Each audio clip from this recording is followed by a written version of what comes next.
This is the Zemar Podcast. Elite Benefits of America helps small and mid-sized companies with their health insurance programs. And now, your host, Butch Zemar. Hey, welcome back, Ken. I look forward to all the conversations we always have. One of these days, we'll definitely dive into a little bit of hockey, but you and I are in the middle of building up activity for our clients, and then of course people that are looking for different opportunities, because we're heading into, here we are at the end of July when we're recording this, and we're heading in the renewal season. How's things over in your neck of the woods? Well, surprisingly, it's and thanks again for having me. I appreciate your time. Yeah. It's been busier than normal. We've seen a lot of this has become usually a big time for vacations, and they're here, but we do see let's say I don't say anxiety, but definitely from our clients, we're having more interaction now than we normally do. 70% of our clients are renewing for a 1/1 calendar year, and we've already started to begin getting questions of how's it looking or where we're going to be at. And we have different segments of clients. So we have, let's say, in the small space that are still fully insured, and then we have our self-funded group, which is usually plus 50 employees. So it's definitely two different types of conversations. And we're saying the same thing. There's an uptick in conversations, and people are looking for opportunities. I mean, on the fully insured, it's been average about 10%. Sometimes it can be up closer to 15%. So these employers are trying to look for some relief. And that's why some of these level funded try to give a hybrid version of the self-funded programs to give them a little bit of a taste of the appetite. And so the last time we had you on, you talked about this multi-year outlook, and how's that conversation going today with, obviously we're heading in the renewal season as we're talking to some of these employers that are looking for other options. How's that conversation going with them? That's a great transition into what I like to say, my ethos or my mission statement is, simplifying the healthcare or health insurance supply chain to create predictable renewals. And when you're in that fully insured space, it's very tough to create predictable renewals. The conversation is very different because you don't have the transparency of being in a self-insured space where you can see the utilization. And when you start to look at utilization, it happens in every group. 90% of the claims are in the primary care. Simple things that, we hope to manage that space in, let's say, almost remove, I don't say totally remove, but manage where our employees are using their healthcare, and it may sound repetitive, but the old saying of, are they running into the ER? Let's get them to go to urgent care, simple things like that. But I'm going to go back. I don't know if we should do it right now, but I will show you the case study that I love to use. And it's really helped in terms of predicting renewals. And I'm going to pull it up in a second, share it with you. So the short answer is, how's the conversation? It's going great. And it's really been an eye opener for a lot of the groups that we work with, because the majority of our clients are looking at it in the small space in a 12-month renewal cycle. Like every, coming down the line, how's my renewal look? And as soon as we change, we can start to predict it 6 months out. Predictability is obviously not in a headstrong, you're only going to get a 3% increase next year or a 5%. And it's more of being fluid and have some element of predictability, because you're getting a claims report. You could actually start predicting outcomes on where we could direct employees to, maybe educate them. Hey, it's like you had mentioned, instead of the ER, well, let's go to the urgent care, right? You got to keep things moving in a direction so you kind of keep control. You don't get access to those the information when you're on a fully insured platform. They just won't provide it.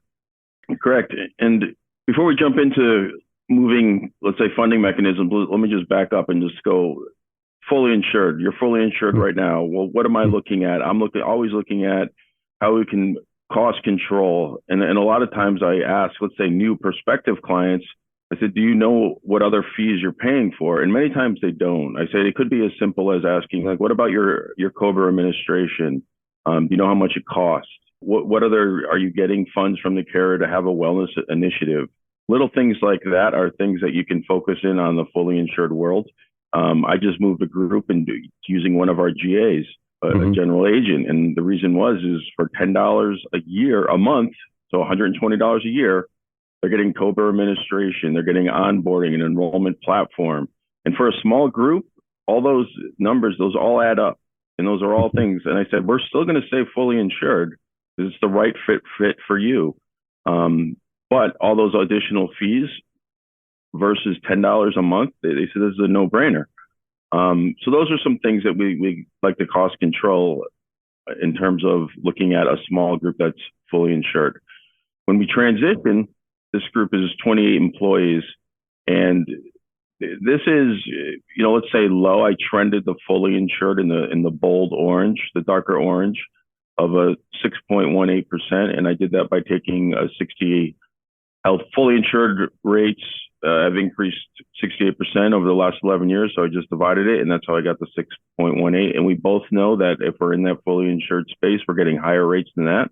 But this moves a client. This is 28 employees through the spectrum of self-insured. And what I like about this is the last year.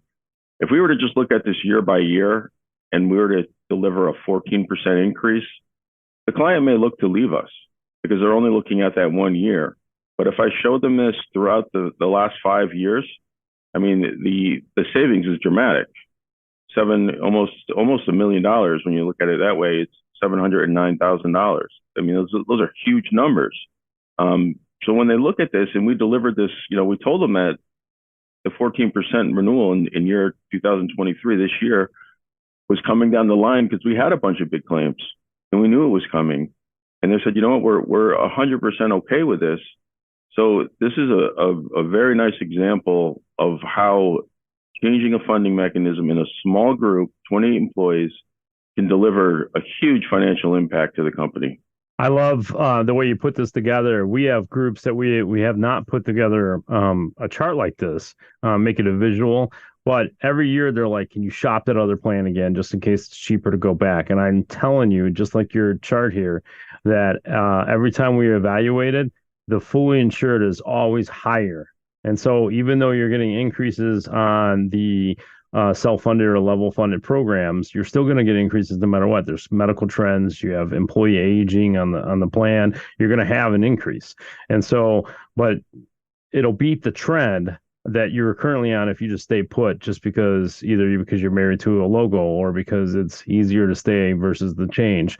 And so having this laid out definitely gives people a visual and say, okay, in 5 year span, what am I looking at? And in this case, it's 5 years. And so over the 5 year span, what am I looking at? Where am I starting? Where am I ending up? And some of this could be hypothetical depending on the size of the group and some other market trends. But this gives a really good visual on where you're going to be and the outcome, right? And this was just one case study year over year that you guys had. Exactly. And, I have never had a client that I've moved to the self-insured go back. And, I don't want to, when I say back, I mean back to fully insured. And, I want to, let's say, pat myself on the back. And I think that's because of the communication with someone with financial skin in the game. It's not just a conversation with human resource. And talking respectfully about human resource, I don't think their role should be to have a financial pulse on health insurance. I don't think they got into that to really manage the cost or realize that it's, now it's one of the top line items on the business's profit and loss. They got into it to say, all right, do we have a plan? Is it a comprehensive health plan? And do our employees understand it? So, I think that falls on us as the advisors to make sure that we're addressing the right group. And, just speaking from an advisor that has, competitors are always going to be calling on my clients. So I have to resell myself at every renewal meeting. I never forgot that. Someone told me that way back when. It's like, just because you're a client today, you have to resell the message that the reason why they started working with you in the first place. Because if it's left untouched, someone's going to walk through their door like I did to other people way back when and show them something new. And maybe it's a new shiny object, or maybe it's something that's real and it's going to have a dramatic impact on their health insurance cost and the design of the plans. I think I'm speaking to myself at the same time, reminding myself of the renewal meetings I have coming up to say, Oh you know yeah, what? yeah. Well, So, no, this is all good stuff, right? Right. We're trying to put people in a better spot and control healthcare. It is the top three items on an expense list, and it goes back to I use the analogy of buying a car, right? And that CFO needs to get involved because if there was a 10% a year increase on paper supplies, they'd be all over it, right? They're going to say, okay, what are our options? Are we going to switch suppliers? What are we wasting paper on? Like they're going to go through a whole bunch of stuff. And if we bought a car, right, and regardless of how much we spend on it, right, it could be, to $30,000. We're going to know every button on there, right? But the CFO needs to put a little skin in the game and say, okay, all right, well, we're getting 10-15% increases on these fully insured platforms, and like what are we getting for it, and where can we control our costs? Well, the problem is you can't get a report from that, so we have to switch to a plan that allows it. So then I say we got to get you out of the Affordable Care Act plans as soon as possible. Get out of the fully insured. You'll have more control going forward and be more predictable as years go on.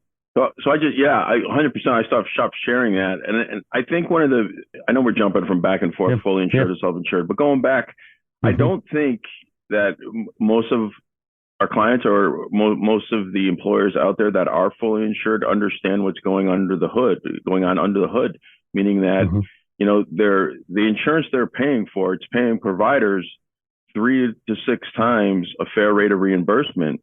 And I just recently put a LinkedIn post just on, I was looking at claims utilization of someone that was in the hospital, and they were in the hospital for like 14 days, but they're getting charged for what they called a mucus recovery system, which was a box of tissue. It cost $1.99, let's say $2 if you walk in the store and buy it. They're getting charged $8 per box. I don't know how many boxes they use, but we added it up over 15 days or 14 days. It was something like $600 for tissue. It's absolutely absurd. You don't see that when you're fully insured. You have no idea. I mean, obviously that's an extreme example.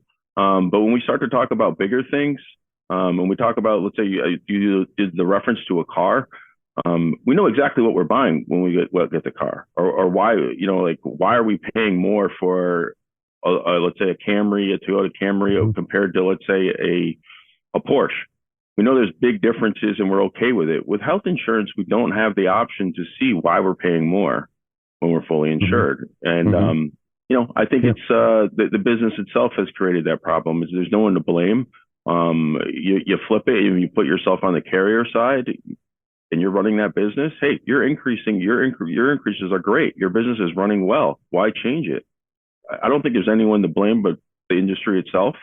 For sure. I always say we taught ourselves how to, one, sell the products in the marketplace, and then we taught our clients how to buy it. And now we're trying to unwind it, right? And when we talk about generations of how to purchase health insurance, and now we're into this gamut of trying to tell them, hold on here, like we didn't do our job by showing you all the things that you should have known, and now we're going to do it for you. But you have to listen up because it's a little bit different than what you're used to over the years that you've had the health plan. And it doesn't matter. And I know we keep, like you said, we're going back and forth, fully insured and self-funded. You might be amazed where some of these larger companies are still fully insured, right? Or they move to an ASO model, which is administrative services only, right? They're still administered by one of the bigger companies, right? There's other parties that will probably cost less or have more innovative ideas or less rules or restrictions so you can get ahead, right? Maybe offer more benefits to your employees or just control the costs going forward. So that's, just to talk about what we did. I mean, I always look back and kind of laugh at what I did 10 years ago or 15 years ago. It's like I didn't know any better. I think a lot of us didn't know any better. And that was just to go out to market and to spreadsheet our options and say, here's your best choice, or where do you want to be, or which carrier do you want, and let them choose. I thought it was definitely easier because we really didn't have to do too much work other than market and soft sell almost. You just create relationships. Now, I'm looking at. I just did this is a larger group. This is 500 plus lives, and I just hopefully, I don't want to curse myself, but we're at the beginning stages here, and I said to them, I said, do you know that you're vertically integrated on your pharmacy management? And, they gave me the deer in headlights look. What do you mean? I said, well, you're with Anthem, Blue Cross Blue Shield, and Ingenio, which is part of Anthem, is monitoring your pharmacy. I said, what is their incentive to reduce your pharmacy costs? It's their own company is monitoring what they spend. I said to them, why don't you let me take one look at your pharmacy and see what your renewal's like? And they actually didn't do a bad job. They showed that they were going to reduce their pharmacy costs by $600,000. When we looked at it, we came back with $1.2 million of savings. Now we're not redesigning their formula. We're not, these are my partners that are helping me reduce pharmacy costs. And pharmacy is number one driver in large group in terms of profit, right? Making hand over fist on pharmacy cost. So it's just it's very eye opening. It's eye opening to them. It's eye opening to us. I think as advisors, the old saying is the black box, right? It's the pharmacy black box. You can't see in it, and really to open it up and really start to look and identify where you're overspending, where the rebates are going. So some of the carriers, let's say, in the pharmacy benefit managers, they're getting these rebates and they're not going to the employer. They're going back in their own pocket. We like to have the model of 100% pass through, taking the manufacturer rebate and getting it back to the client and letting them use the money. And it's a major reduction in their pharmacy spend. And pharmacy spend can take up about 30% of the total spend. So $1 million spend, $300,000 of that is pharmacy. So if you can chop that down, I mean, there you go. There's your savings. And it's very, very, very little disruption to the employee. Employee still sees the same thing.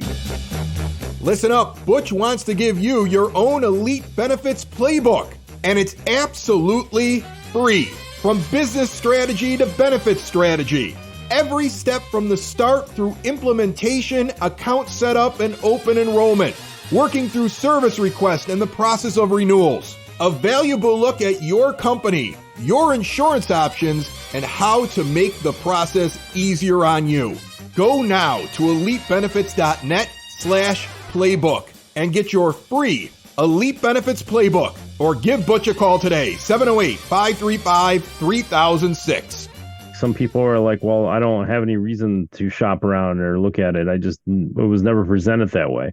The part of it is because we're in a lazy industry, right? So the advisors or insurance agents that are working some of these accounts, they want the easiest renewal process possible. So to go in there with new ideas, that means they have to learn something. That means they have to put together different formats. They have to explain it. They have to educate their prospect or current clients and say, hey, this is a different way of doing something. I want you to take a look at it. And then obviously build out a multi-year strategy, right? And so, and some things don't work. I always, the other part of the multi-year strategy, right? Because some people are like, well, this won't work all at once. It may not work all at once. So what we need to do is take pieces of the pie. Maybe we can't move everything all at once. So we do one thing at a time, and piece here and a piece there. And then we look back 5 years, right? And eventually we start winning the game in full force, right?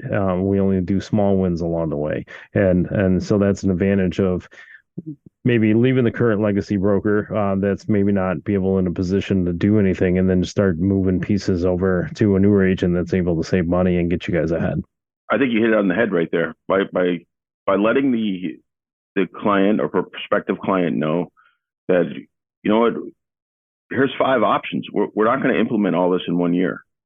We're slowly going to start to change things. And I think number one is changing funding mechanism if we're going from fully insured to self-insured or even level funded.